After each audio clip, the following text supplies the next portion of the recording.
नमस्कार, मैं हूं दीपक और आप देख रहे हैं डीएसके टॉक्स। इस वीडियो में जो बात कर रहा हूं ना भाई, ये बात बहुत ज़्यादा इंपॉर्टेंट है और बहुत ज़्यादा ज़रूरी है। इसीलिए खतरों का खिलाड़ी और बिग बॉस ओटीटी के रिव्यू अभी मैंने साइड में रख दिए हैं, क्योंकि इस वीडियो में मैं जो बात कर रहा हूं वो हर इंडियन को देखनी चाहिए, चाहे वो इंडिया में रहते हो या इंडिया के बाहर रहते हो।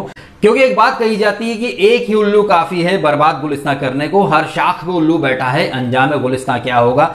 अभी अफगानिस्तान में जो हो रहा है, जहां पर तालिबान का अत्याचार अपने चरम पर पहुंचने वाला है, पूरे अफगानिस्तान को ही कब्जा कर लिया है। टाइम्स ऑफ इंडिया ने अमेरिकन एजेंसीज और अमेरिकन मीडिया के रेफरेंस से एक रिपोर्ट पब्लिश की, जहां पता चला कि तकरीबन 55,000 से 85,000, जैसे चलो हम 1 लाख मान लेते हैं, ऑलमोस्ट 1 लाख तालिबानी जो लड़ाके हैं वो पूरे अफगानिस्तान पर कब्जा कर लेते हैं। और अफगान फोर्स जो कि 3 लाख से ज्यादा, मतलब 3 लाख से ज्यादा जो अफगान सोल्जर्स हैं, जवान्स हैं, और आर्म्स, एम्यूनेशन, वेपन सब कुछ होने के बावजूद 1 लाख से कम की संख्या में आए हुए तालिबानी लड़ाके अफगानिस्तान पर कब्जा कर लेते हैं। और यहां जो बिडेन जो कि अमेरिका के राष्ट्रपति बने हैं, हमारे इंडिया के जो लिबरल्स हैं, बॉलीवुड के गर्दुल्ले हैं, और कुछ ऐसे लोग जो कहते खुद को जर्नलिस्ट हैं लेकिन वो विदेशी जो मुल्क हैं उनकी फंडिंग पर पलने वाले सांप हैं आस्तीन के, जो कि वक्त आने पर हमारे ही देश को डस लेंगे। ऐसे ही कुछ लोगों की, उनकी खुद की आवाज में उनकी इंटेंशन क्या है, सुन लीजिए। एक मैं अभी देख रहा था, एक खुशखबरी भी आप लोगों को देते चलो कि अशरफ गनी जो है वो रिजाइन कर दिए हैं। अल्लाह का शुक्र है। और तालिबान जो है वो धीरे धीरे इमारत इस्लामिया को कायम करने की तरफ जो है वो अल्हम्दुलिल्लाह जी गामजन है।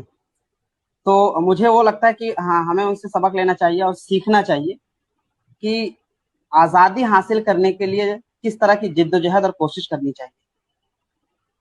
ये जो कुछ भी आपने सुना, ये गजवाए हिंद का कहीं ना कहीं एक जो एजेंडा लेकर के चल रहे हैं, ये कुछ और नहीं है, कुछ तथाकथित जर्नलिस्ट हैं जो कि भारत में रहकर भारत की ही जड़ें खोखली करना चाहते हैं। आप विडंबना देखिए कि हमारे देश में, जो कि हजारों वर्षों से सत्य सनातन धर्म का देश है, जहां राम कृष्ण शिव कण कण में बसते हैं, उस देश में जय श्री राम बोलना कम्युनल हो जाता है, लेकिन अल्लाहू अकबर बोलना सेक्युलर हो जाता है। हमारे देश में ऐसे बहुत सारे लोग हैं जो अब से 1-2 महीने पहले तक प्रे फॉर पैलेस्टाइन की बात कर रहे थे, सीरिया के लिए रोते थे।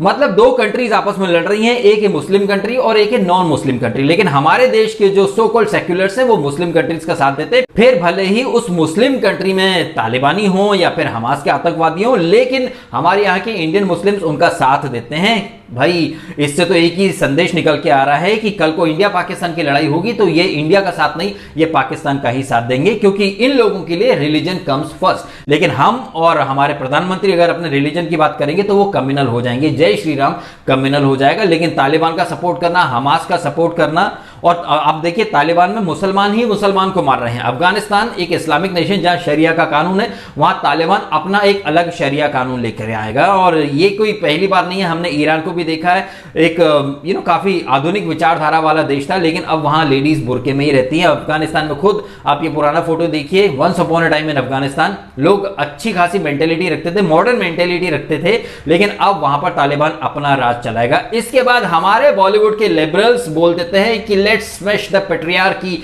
Me and you. हमारे देश के जो गर्दुल्ले हैं, देखिए अफगानिस्तान तालिबान में जो हो रहा है उससे सबक सीखने की जरूरत है। इतिहास अपने आप को दोहरा रहा है। देखिए अफगानिस्तान में जो कुछ भी हो रहा है ना, उससे सबक सीखने की जरूरत है। इतिहास में जो गलतियां हुई हैं उनसे सबक सीखने की जरूरत है। लेकिन हमारे यहां पिछले 70 सालों से ऐसा ब्रेन वॉश किया गया है, एजुकेशन सिस्टम ऐसा बनाया गया है जहां बाहरी आक्रमणकारियों को बहुत ज्यादा ग्लोरीफाई किया गया। आज आप देखिए हिस्ट्री इज रिपीटिंग इटसेल्फ, इतिहास अपने आप को दोहरा रहा है। बाहर से जो इन्वेडर्स आए थे वो तालिबान जैसे ही थे।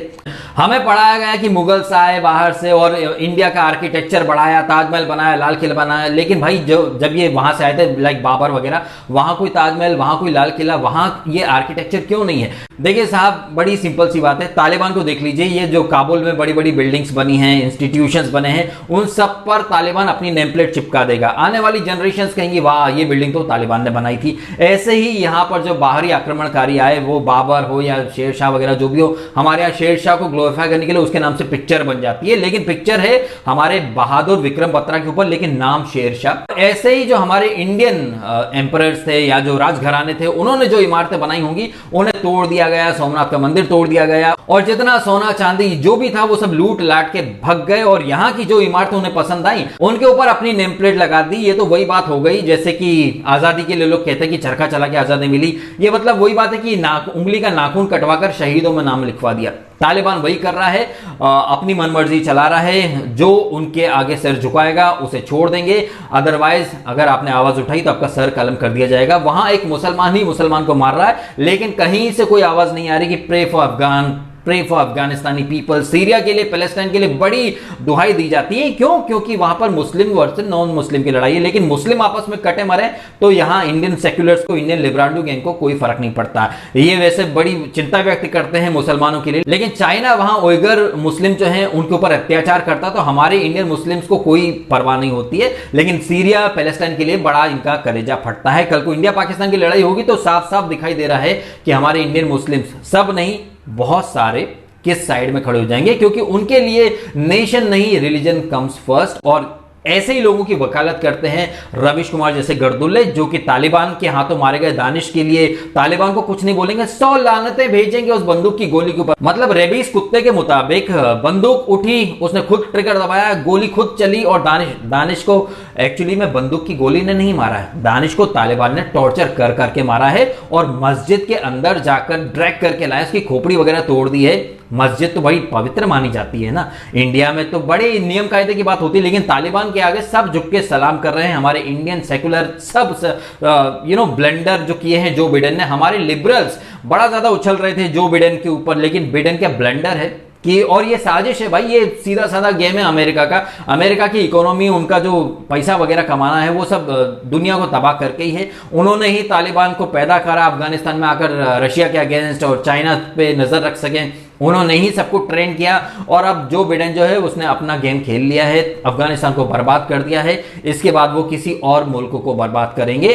अमेरिका की इकोनॉमी ऐसे ही बूस्ट होती रही है।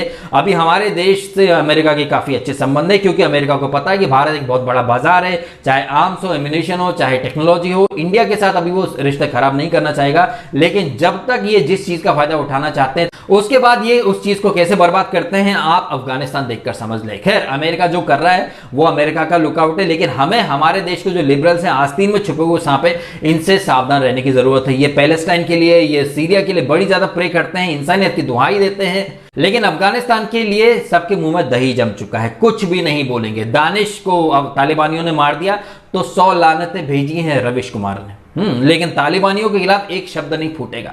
तालिबान वहां पर इस्लामिक रूल्स थोपना चाहता है, वो चलता है, लेकिन भारत में कोई जय श्री राम भी बोल दे तो भाई वो कम्युनल हो जाता है। ऐसे आस्तीन के सांपों को पहचानिए, ऐसे जो आस्तीन के सांप है ये भारत में रहकर भारत की ही जड़ें खोखली कर रहे हैं और ये लोग साबित कर रहे हैं इनकी मेंटेलिटी क्या है, इनकी विचारधारा क्या है। ये सब कम्युनिस्ट पार्टी के गर्दुल्ले हैं। ये कम्युनिस्ट पार्टी जो चाइना में अपने 100-200 साल का स्थापना दिवस मनाती है, तो हमारे यहाँ की कम्युनिस्ट पार्टी के लोग वीडियो कॉल के थ्रू चाइना में बैठी पार्टी से, सरकार से जुड़ते हैं और उसी कम्युनिस्ट पार्टी से टिकट लेकर बेगूसराय से चुनाव लड़ा हुआ कन्हैया कुमार जेएनयू में आजादी आजादी के नारे लगाता है, लोकतंत्र की बातें करते हैं, लेकिन चाइना की कम्युनिस्ट पार्टी को ये सपोर्ट करते हैं जहां कोई डेमोक्रेसी नहीं है, जहां कोई सेकुलरिज्म नहीं है, जहां उइगर मुस्लिम्स पर बेतहाशा टॉर्चर किए जा रहे हैं, मस्जिद गिराई जा रही है, लेकिन वहां सबके मुंह में दही जम जाता है। लेकिन फ्रांस में, नॉर्वे में अगर कुरान के लिए कोई कुछ बोल देता है तो कत्लेआम मच जाता है या फिर सर कलम करने के फतवे इनफैक्ट काट ही दिए जाते हैं। यह है सेलेक्टिव एजेंडा, यह है सेलेक्टिव मेंटेलिटी हमारे इंडियन